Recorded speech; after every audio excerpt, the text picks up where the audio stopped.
він пише, уже коли скончив оповідання, князя Лаборця вже не є, він повішений. Лаборець повішен на вірбі, висить трупом над волнами Свіржави. Скончилася історія із Лаборцем.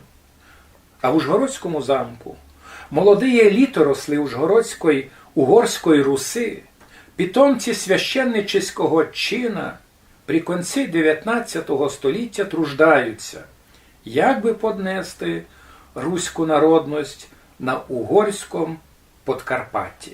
Тоді руська народність, у ширшому контексті руська народність, бо Анатолій Кралицький себе тримав як руський писатель, як чоловік руської, у ширшому контексті, де було і русинство, де була і русинська народність, але руська народність, то є, не забувайте, що це був період ярь слав'янських народів, це був розцвіт слав'янських якихось ідейності, це був розквіт якихось ідей слав'янської взаємності.